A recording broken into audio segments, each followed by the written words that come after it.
Cher ami du monde voisin, je t'écris avec un souffle calme et une joie discrète. Je tape ces mots comme on ouvre une fenêtre sur une cour que nous partageons sans le savoir. Chez moi, tout commence par l'air et par une phrase qui s'étend comme un parfum simple. Tu vis avec la voix et l'encre, mais nous parlons avec l'odeur et la brise. Chaque parole est un bouquet et chaque silence a la forme d'un ciel après la pluie. Quand je dis bonjour, une pointe d'agrumes se lève puis se pose comme une main sur l'épaule. Quand je dis je t'écoute, une vanille douce reste et rassure. Quand je dis non, une main de froide coupe net et clarifie. J'ai grandi dans une maison où l'on rangeait des flacons, comme vous rangez des livres. Ma mère m'a appris l'alphabet des notes de tête, des notes de cœur et des notes de fond. Les notes de tête sont les signes qui ouvrent et qui ferment. Les notes de cœur portent les actions et leurs nuances. Les notes de fond disent qui nous sommes et ce que nous promettons. Pour apprendre à lire, nous suivions les buts d'un diffuseur au-dessus d'une table en bois. L'institutrice expliquait avec un sourire, car elle savait doser chaque exemple. Nous répétions des phrases courtes sur un petit ventilateur portatif. Un pas en avant et la phrase se renforçait. Un pas en arrière et la phrase s'effaçait doucement. Il fallait apprendre la ponctuation, car l'air mélange vite ce qu'il transporte. Un point est une pointe de gingembre sèche qui stoppe net. Une virgule est un léger sillage de fleurs blanches qui invite à tenir encore. Une question soulève une odeur d'orage sans foudre et passe l'attente au centre. Nous faisions des dictées qui traversaient la classe comme un courant régulier. Ceux qui se dispersaient trop loin perdaient un verbe ou un sujet dans les remous. Il y avait aussi des chants collectifs où l'on écrivait dans l'air des promesses communes. Les premiers poèmes que j'ai reçus venaient d'un camarade timide. Il laissait derrière lui un sillage de cèdre et d'abricots secs en quittant la cour. J'ai compris que sa phrase voulait dire « je te vois et je te respecte ». Tu imagines peut-être que tout est poésie chez nous, mais la vie pratique nous suit de près. À la boulangerie, on commande avec un spray discret fixé au poignet. 2 souffles courts donnent le nombre, un souffle long indique la taille. Une touche de caramel demande une croûte plus marquée. La boulangère n'a pas besoin de lever la tête, car elle lit l'air comme vous lisez un ticket. Les réunions au travail exigent des filtres de table, car les phrases s'empilent et se contredisent. Nous portons des masses claires qui isolent les conversations sensibles. On peut aussi signer un accord par une diffusion lente, scellée par une résine. Les archives publiques gardent des bandelettes minces qui conservent les phrases fortes. Elles durent des années quand on les range à l'abri de la lumière. J'aime m'y promener, car à l'histoire il y a une odeur qui tient et qui rassure. Les médias chez nous ressemblent à vos radios, mais ils se suivent avec le nez.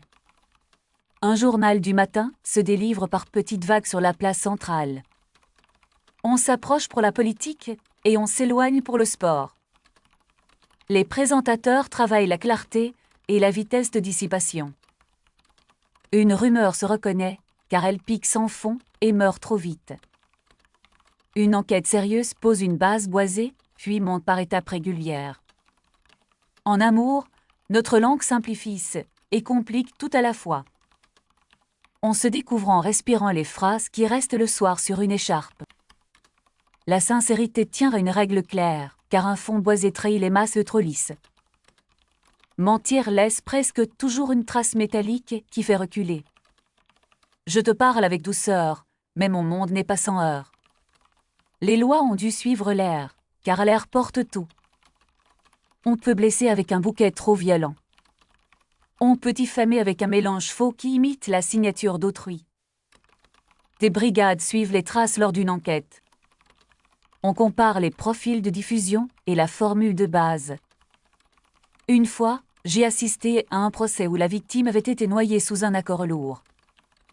La défense plaidait le jeu artistique, mais la cour a puni l'excès délibéré. Dans la rue, on respecte des couloirs d'échange pour éviter les collisions de sens. Les écoles forment des médiateurs qui régulent les grandes assemblées. Nous avons aussi des diplomates qui négocient avec des coffrets scellés. Une paix fragile s'est nouée un jour grâce à une simple note de l'échauffé. Elle disait « Je nourris et je protège sans humilier ».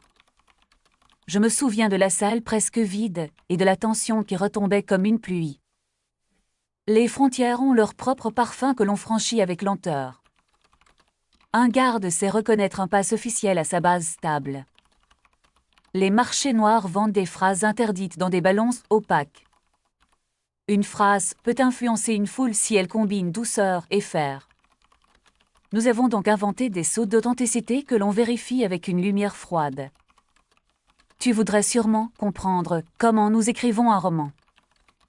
Nous écrivons avec des encres de poche qui sèchent sur des papiers enduits. On tourne les pages, et chaque page rend une couche brève quand on la chauffe. Certains lecteurs préfèrent sentir d'un œil fermé pour se concentrer mieux. Les bibliothèques sont très calmes, car la lecture use peu de souffle. Dans ma jeunesse, j'ai fréquenté un atelier où l'on traduisait votre poésie. Nous passions des heures à chercher un équivalent simple. Une image claire chez vous demande chez nous une marche de 3 accords successifs. Il faut garder la logique de la phrase dans un air qui bouge. Tu vois comme nos tempêtes peuvent effacer un paragraphe en 10 minutes. C'est pourquoi nous protégeons les salles d'examen avec des plafonds bas et des rideaux lourds.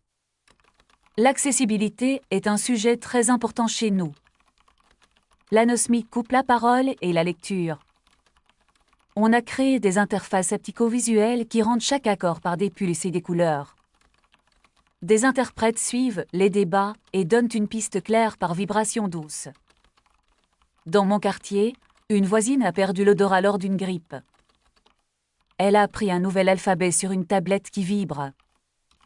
Elle parle maintenant avec une fluence nouvelle et une élégance qui force le respect. Nous votons des budgets pour rendre ces outils gratuits et rapides. Certains disent que cela dénature notre langue. Je crois au contraire que cela l'étend et la rend plus juste. Une crêle profonde traverse notre pays depuis quelques mois.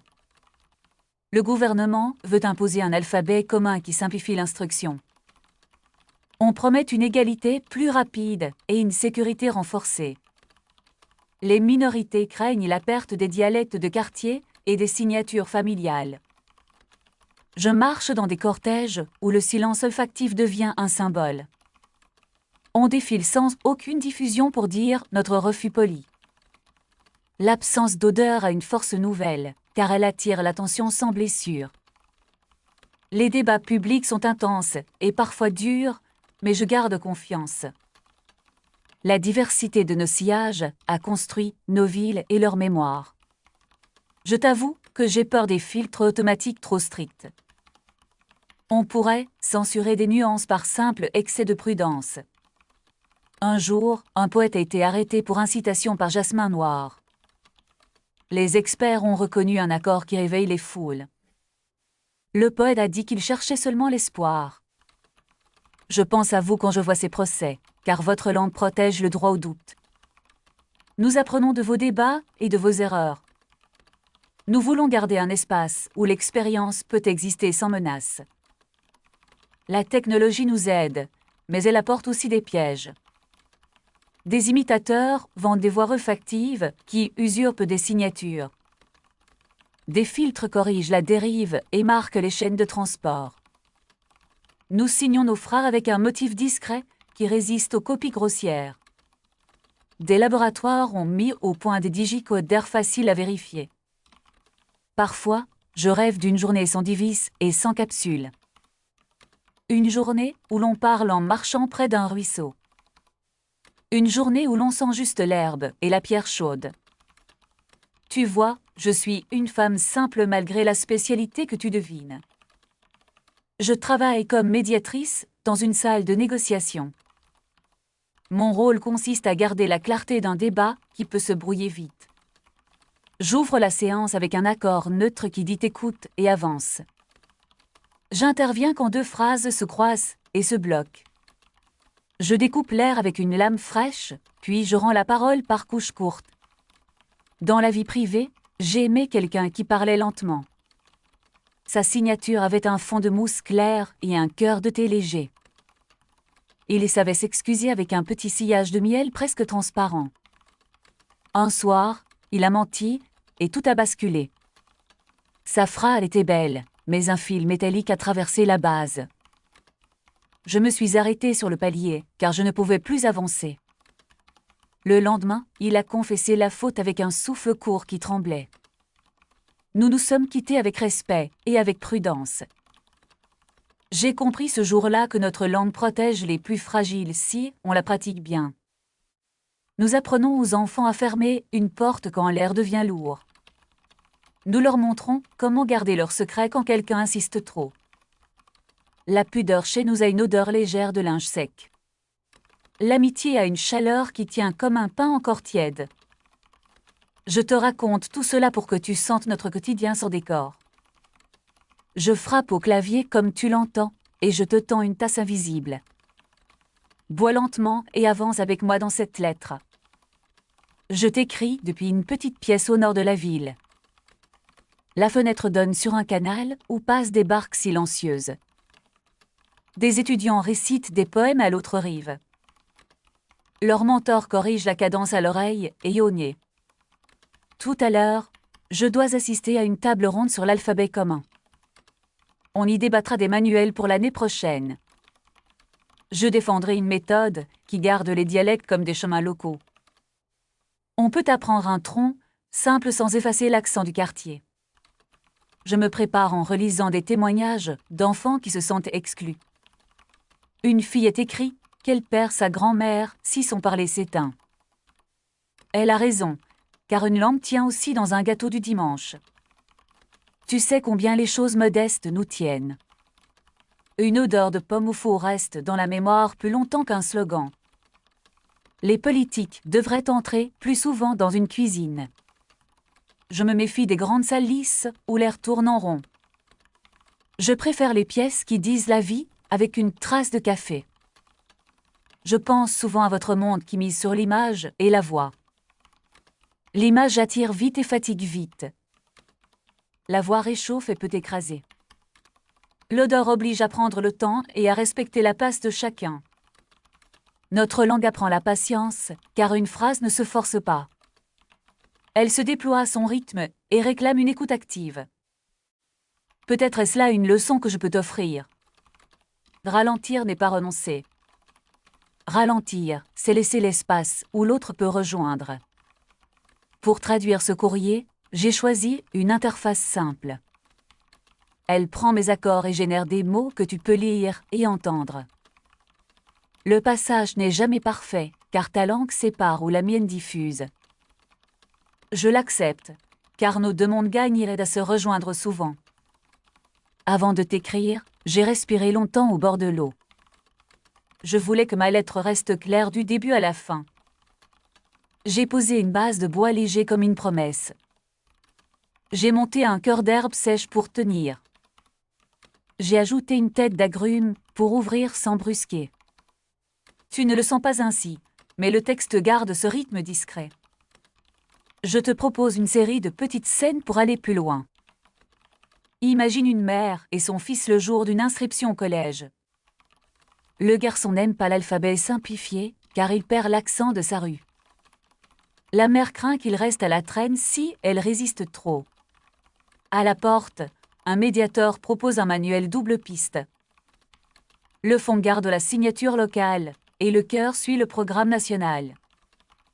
Le soir, l'enfant rentre fier car il lit les deux chemins avec la même joie.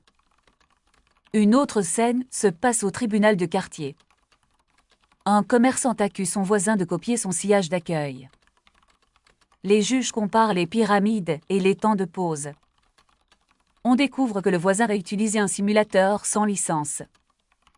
Le tribunal ordonne une amende et une formation à la création originale. Dans un port éloigné, un navire diplomatique attend un protocole rare. Deux pays veulent ouvrir une route sans contrôle excessif. Les experts écrivent un traité en 4 accords simples. Un pour la confiance. Un pour la réversibilité. Un pour l'aide rapide si une fuite dangereuse survient. Un pour la grâce envers les erreurs non malveillantes. La signature se fait au petit matin, quand l'air est stable. Je t'avoue que j'ai pleuré en lisant la version publique. J'y ai senti une pédonnette qui ne domine pas. La jeunesse apporte aussi une énergie qui me réjouit. Des collectifs artistiques créent des pièces avec du silence olfactif. On entre dans une salle vide et on apprend à respirer ensemble.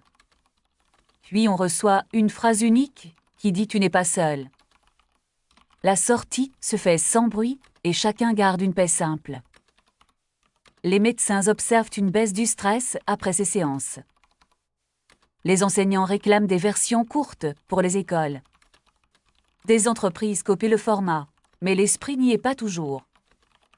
J'ai conseillé à une équipe de garder la gratuité du premier cycle. La gratuité empêche la langue de devenir une arme de classe. Certains veulent breveter des accords de base. Je m'y oppose avec constance, car une salutation ne se vend pas.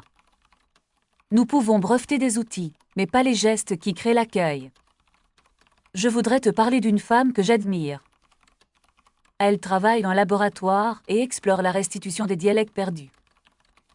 Elle recompose des signatures disparues à partir de fragments anciens. On a vu des familles pleurer de joie en retrouvant une trace d'aïeul. Cette chercheuse parle peu et tient un carnet minuscule. Elle dit que nos villes ont besoin d'une mémoire lente. Elle dit que le progrès s'enracine sans le couloir de gare. Je souris quand je l'entends, car je reconnais son courage simple. Je te dis aussi mes doutes, car la confiance sans doute est une paresse. Nous sommes nombreux à chercher une juste mesure entre ordre et liberté. La langue olfactive nous donne des outils pour réguler sans étouffer. Elle nous rappelle que tout échange est physique et donc fragile. Le respect n'est pas une idée, mais un espace que l'on ménage. Je rêve qu'un jour nos deux mondes puissent composer une lettre commune. Une lettre où ta voix poserait la ligne et où mon air tiendrait la couleur. Une lettre qui aiderait un enfant à croire à l'avenir. Je sens que tu es encore là et cela me rassure. Merci de m'avoir suivi jusque-là avec patience. Avant de conclure, je t'offre un petit lexique d'accueil. Un souffle d'agrumes pour dire bonjour. Un fond propre et doux pour dire je respecte ton espace. Un cœur de foin clair pour dire je veux comprendre. Un silence bref pour dire je te laisse le temps. Garde ces gestes et adapte-les à ta façon. Dans nos rues, on reconnaît les amis à la manière dont ils laissent passer le soir. Dans nos maisons, on honore les morts avec un pain tiède et une fenêtre ouverte. Dans nos écoles, on félicite un enfant quand il résume avec moins d'odeur, mais plus de clarté. Je te quitte pour aujourd'hui avec une gratitude tranquille. Je sais que nos chemins diffèrent, mais je sens un pont sûr entre eux.